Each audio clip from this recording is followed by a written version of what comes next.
I'm here to celebrate the life and career of Stan Lee. Stan Lee passed away last year, but his works have never had a greater presence in the world. In the 1960s, he, along with artists like Jack Kirby and Steve Ditko, helped create the vast majority of the characters that make up the Marvel film universe. The characters are now some of the most popular film properties in the world. Although they have been written by many other writers in the decades since, the initial template that he set has been instrumental in these characters' staying power. Without his work, both the comic book industry and popular culture at large would be much different. Born Stanley Lieber in 1922 in New York City, Stanley started working at the comic book publisher now known as Marvel in 1939, with only a break that he served in the Army during World War II. However, he didn't come into prominence in the industry until the 1960s. Starting in 1961, Stan Lee co-created the Fantastic Four, the Hulk, Spider-Man, the X-Men, Black Panther, Thor, Iron Man, Doctor Strange, and others, as well as the other characters that fill in those leading characters' worlds. Although Stan Lee stopped writing comics on a regular basis in the 1970s, he always championed the medium and tried to get his characters into films and TV shows as early as the 1970s.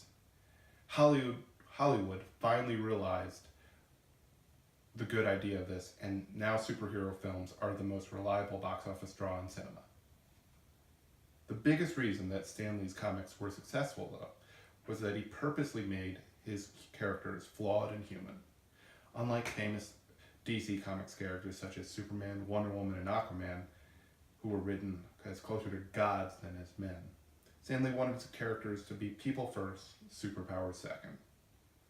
Spider-Man's motto is famously, "With great power comes great responsibility." Something that he learned from his Uncle Ben, and something that he's always reminded of because he could have stopped the mugger that killed his uncle. The Fantastic Four weren't about four scientists going into space. It was about family. It wasn't just a stretchy man, a rock man, a fireman, and an invisible woman. The Hulk was a story about the duality of man, a modern-day Dr. Jekyll and Mr. Hyde.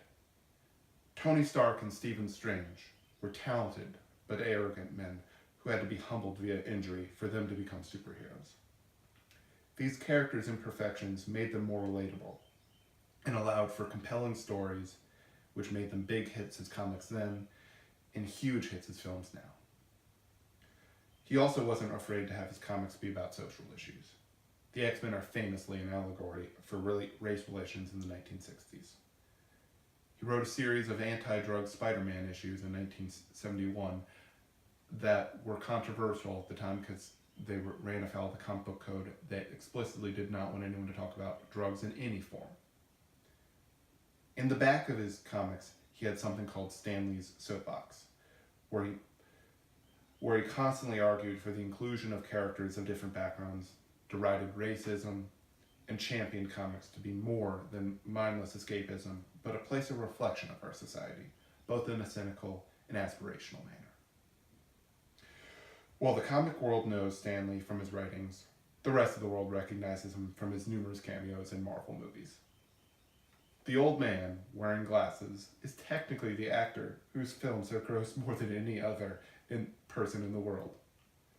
Though not a trained actor, his cameos in these films are a constant thank you from the filmmakers to the man who helped create the house of ideas that Marvel champions itself as.